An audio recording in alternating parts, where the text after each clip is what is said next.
My fellow Americans, I sit here before you today to share an uncomfortable truth. We've been had, y'all. We have all been fooled, we've been tricked, we've been bamboozled into footing the bill for something that makes all of us sicker, broker, and more unhappy. And that thing is the car. Hey y'all, I'm Kara Perez, founder of Kara Explores Money, author of Money for Change, back again on your TFD screen to talk about something that I hold deep hate in my heart for, which is American car culture. And I say that as a child of the suburbs who currently owns a car. I would love to get around on buses and trains and subways, but for me, as for most Americans, those simply don't exist. Average monthly car payment for a new car is $748, while a used car payment clocks in slightly lower at $532. That's $8,976 a year on a new car payment. That's enough money to max out your Roth IRA and still have nearly $1,500 left over to do whatever the hell you want with. According to the Wall Street Journal, the average American pays $2,335 a year in car insurance. And on top of that, you've got expenses like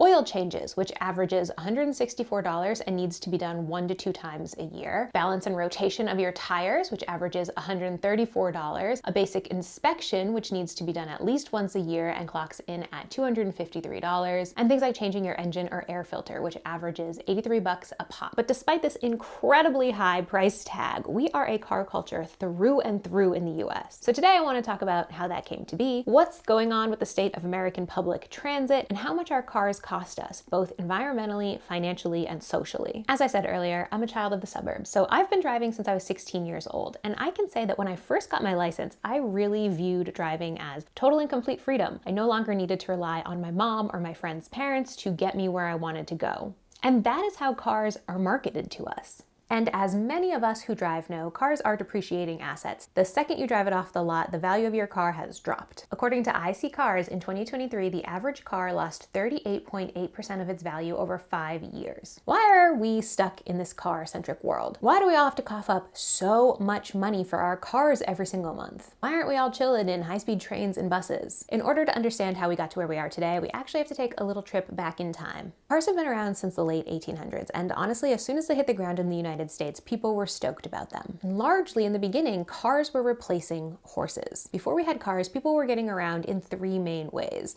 walking, horses, and carts or wagons. I mean, white people literally spread out across this country in a horse-covered wagon. Insert here image from Little House on the Prairie, shout out Laura Ingalls Wilder, our favorite problematic Americana queen. Now, in the 1800s and early 1900s, we did also have trains, which were largely used to move large goods across the US. And in some major cities, we even had trolley systems. But after the first gas-powered car was introduced in 1886, humans, and particularly Americans, got on board with the idea of cars right away. By 1908, Henry Ford had implemented mass production of the Model T, which really brought cars to the masses. However, cars really did not become commonplace and kind of associated with every single household and every single person in the United States until a post-World War II economy and a post-World War II lifestyle. It's with white flight from major US cities in the 1950s and the development of suburbia that we really see the car begin to take root in American culture. And a lot of our current federal highway system, as well as the way the modern city has been designed for cars, lays at the feet of one man in particular, and that man is Robert Moses. Moses spent more than 40 years working as an urban designer in New York City. He was extremely pro-car, he was extremely racist, and he really created the blueprint for building cities for cars as opposed to building cities for people. Throughout the city, he built bridges, tunnels, and expressways like the Triborough Bridge, the Brooklyn Battery Tunnel, and the Throgs Neck Bridge, as well as the Grand Central Parkway, the Interborough Parkway, Laurelton Parkway, Gowanus Expressway, Henry Hudson Parkway, and the West Side Highway. And just to give you an example of what actually building all of this meant for the neighborhoods in the city, let's take the Cross Bronx Expressway, which was another one of Moses's projects. It took 10 years to build, it displaced 4,000 families, and it put 7 miles of roadway in the Bronx neighborhoods. When the urban planner Robert Moses began building projects in New York during the 1920s, he bulldozed Black and Latino homes to make way for parks and built highways through the middle of minority neighborhoods. According to one biography, Moses even made sure bridges on the parkways connecting New York City to beaches in Long Island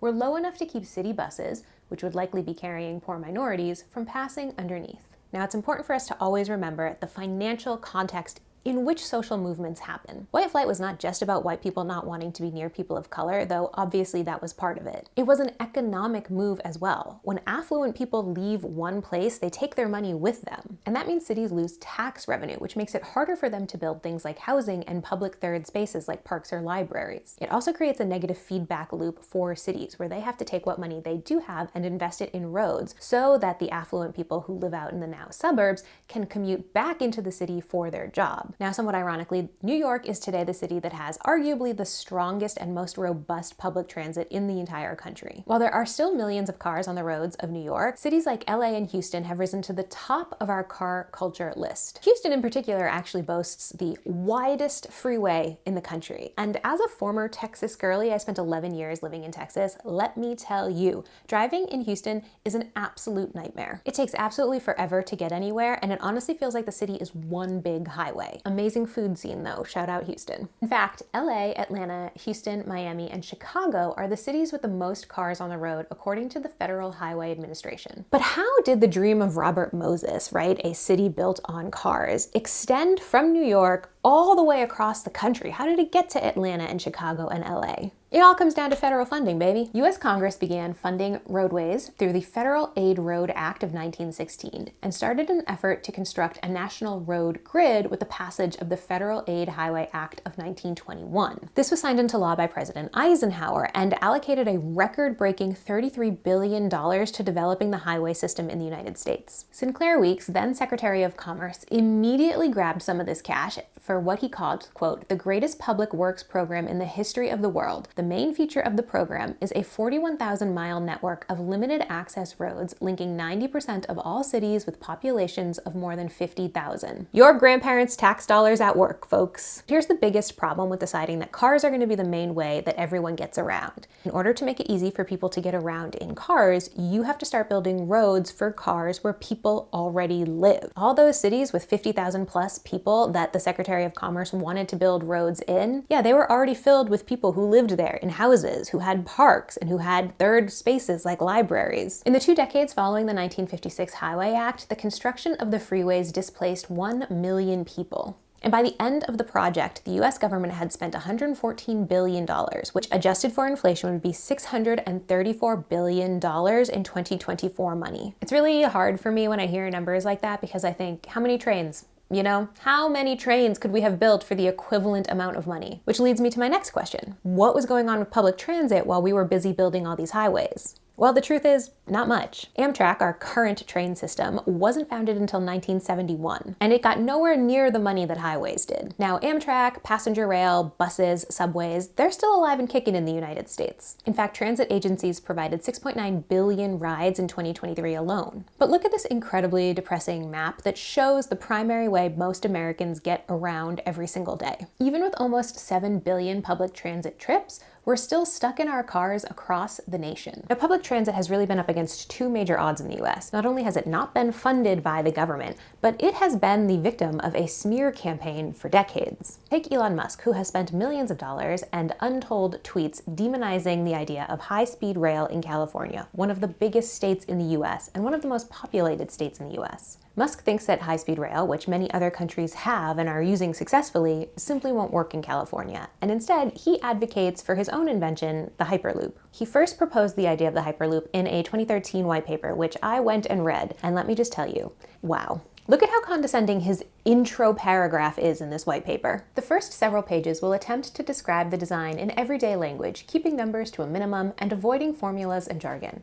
I apologize in advance for my loose use of language and imperfect analogies. This man thinks you are too dumb to understand that the Hyperloop boils down to putting tunnels under the ground and using pods to shoot people at super fast speed from location to location. I also just love that at the top he admits this is going to be light on numbers because, frankly, his numbers don't add up. Here's another quote from this white paper. When California high-speed rail was approved, I was quite disappointed, as I know many others were too. How could it be that the home of Silicon Valley and JPL, doing incredible things like indexing all the world's knowledge and putting rovers on Mars, would build a bullet train that is both one of the most expensive per mile and one of the slowest in the world? Note, I am hedging my statement slightly by saying one of. The head of the California High-Speed Rail project called me to complain that it wasn't the very slowest bullet train, nor the very most expensive per mile. Oh my god, if Elon Musk has no haters, I am dead. This man just says whatever he wants, even if it's not based in reality. Not only is public transport a way for individuals to save money by not needing to cough up all the cash required to own and operate a car,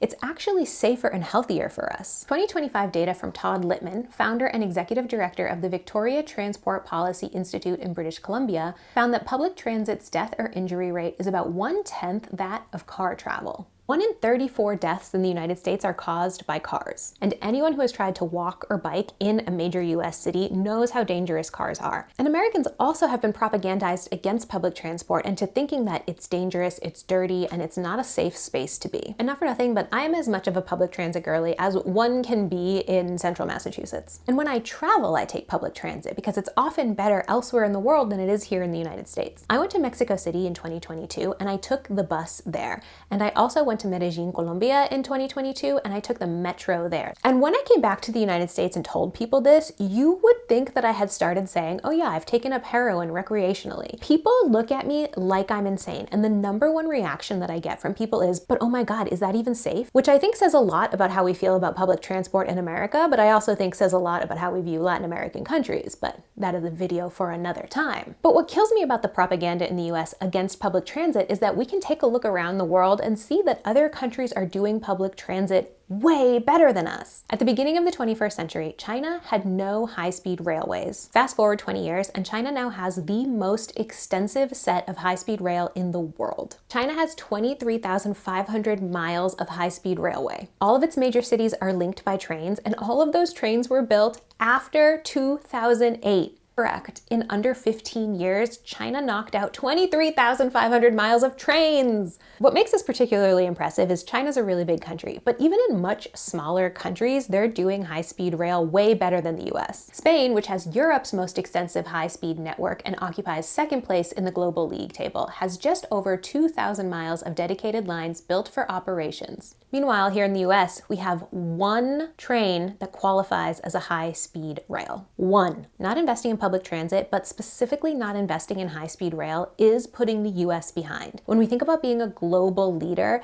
not being able to move your people around quickly and efficiently is putting us behind. Not having public transit makes it not only harder and more expensive for the average American to get around, but it makes us less appealing as a tourist destination. It means economic growth is limited to certain parts of the country, and it means that the further you are from a major city, the less economic opportunity your town is going to have. And you can see this really clearly in New York. New York City has really good public transport for the United States. New York State does not. As it currently stands, you can take the train from New York City to places like Albany and Buffalo, but you better have more than 8 hours set aside for the journey because it's going to take you a long time and cost you hundreds of dollars to get there. Lack of high-speed rail and long-distance trains also pushes more people into flying. And flying is worse from an environmental perspective. And also, when there is an entire subsection of type of travel that you don't have access to, you don't actually have freedom to do whatever you want. When flights are your actual only real option for long distance travel, it feels less like a freedom to fly and more like a mandate to fly. What has really gotten lost in American conversation is this idea of freedom from and freedom to. Americans feel like they need to have the freedom to do whatever they want. The right to own a gun, the right to have a car, the right to eat bacon 57 times a day. But what we lose when we don't invest in public infrastructure and social safety nets is the freedom from. The freedom from having to spend hours of your life in a car commuting around. The freedom from having to pay for your own transit. The freedom from having to cough up all of this cash for a car every single year. The freedom from an increased risk of dying in a car accident. Which brings it all back to the real cost of owning a car. Instead of cities, states, or even dare to dream the federal government shouldering the cost of transportation, America has made it your responsibility. It is your job to find a car. It is your job to negotiate the price of that car or negotiate the financing for that car. It's your job to register that car, it's your job to get it inspected, and it's your job to get it insured. Plus, car culture robs us of jobs. In the past year, 10,000 new workers have entered the transit industry and salaries increased more than $1 billion. This is largely due thanks to the IRA, the Inflation Reduction Act. At the end of 2023, more than 388,000 people worked in public transportation, filling jobs in operations, maintenance, and administration. And the growth rate for jobs in the transit industry exceeds other occupations, meaning there is more opportunity for job growth and job creation in the world of transit than there are in other fields. Between 2022 and 2023, the number of transit jobs grew by 4%, while growth in all occupations across the country was 2% for the same period. Coming back to our bestie Amtrak, in fiscal year 2025, Amtrak served 34.5 million passengers and had $2.7 billion in adjusted ticket revenue with more than 22,100 employees. Amtrak putting up the numbers with basically no support. Imagine if we actually invested in transit. How many more jobs would that create? How many fewer cars would be on the road? How many more people would be able to do things while they moved around? Anyone looking for a job right now knows how absolutely brutal the job market is. Imagine if the US went ham on public transit, the jobs it would create, the time we would all save not sitting in traffic, the emissions that we would cut. This was actually a huge part of the Green New Deal, which, RIP, come back, we miss you, we need you. Plus, just as a personal note, does it bother anybody else that you can't do anything else except drive when you're driving? When you're driving, all you can do is pay attention to the road and keep your hands at 10 and 2. When you're in a train, when you're on a bus, you could be reading, you could be napping, you could be knitting, you could be chit-chatting with a stranger and making a new friend. And when it comes to the safety of cars, it's not just crashes that we need to worry about. It's the fact that the way we build our lifestyles in our cities for cars that makes us sicker. Big picture, when we rip out green spaces to put in roads, we lose things like pollinator habitat. We lose things like space for trees, which help make our air cleaner and absorb carbon. A 2021 study from Harvard found that decreasing vehicle emissions since 2008 have reduced by thousands the number of deaths attributed to air pollution, yielding billions of dollars in benefits to society. And disproportionately, the negative impacts of building cities for cars are borne by our communities of color. One issue that we see in cities over and over and over again is that people of color and communities of colors in cities tend to be isolated by car infrastructure, end up living in hotter parts of the city due to lack of green space and more road space. The resulting, quote, urban heat island effect can turn deadly for minorities during warm weather. In Chicago, a particularly hot summer in 1995 led to over 700 heat-related deaths. Most of the heat wave's victims were elderly, poor, and disproportionately Black. Again, as a former Texas girly, there's a highway that runs straight through the city of Austin, which is called I-35, and it was literally built in part to divide the city into white neighborhoods and non-white neighborhoods. And that is in the city's master plan. You can go look it up. Google Austin City Master Plan going back to the 30s, 40s, and 50s, and they wrote that down. They were not hiding it. So even though we know that cars are bad for us, they're stealing our money, they're making us sicker, they're making our cities harder to get around, a lot of Americans effing love cars. And that's largely because we have been inundated for decades with marketing that car equals freedom. The image of a car is sold as adventure, as freedom, as power and possibility. You can go anywhere and do anything. And this all ties back in very nicely to the American mythology of the cowboy, the pioneer, even our founding fathers, right? Who were fighting against tyranny so that they could be truly independent and live their own lives on their own terms. It's just that now, instead of the horse-covered wagon, we have the F-450. Now, I will say, again, I'm a car owner, okay? Always have been, probably always will be. Would love to be a subway girly. No subway around. But cars have their place. They help you move around big things. They can be really helpful for when you want to go someplace that's much more rural and you need a way to get around. As for now, cars are a key part of American life. But as in all things, with the right funding and with the right pressure, that can always change. We don't have to settle for this. We don't have to build our cities for cars. We don't have to devote very valuable city space to things like parking garages instead of building housing. We can develop buses and subways and trains the same way that we developed a federal highway system. There is a growing urbanist movement in the United States, and there are lots of organizations all over the place that are working to make this a reality. There are organizations like Voices for Public Transit or Strong Towns that you can absolutely get involved in. I volunteer with my local chapter of Strong Towns, but I also really recommend that you just get involved with politics on the local level. It's very easy in the United States to get caught up in what's coming out of the White House or what's happening in Congress, but the place that you can have the biggest impact, especially when it comes to things like how your city city is designing and utilizing and paying for transit is simply showing up to local meetings, voting in local elections, and getting involved in boots on the ground local movements. Remember, we all have more power than we think we do, and you can use your power to push for more options beyond just cars.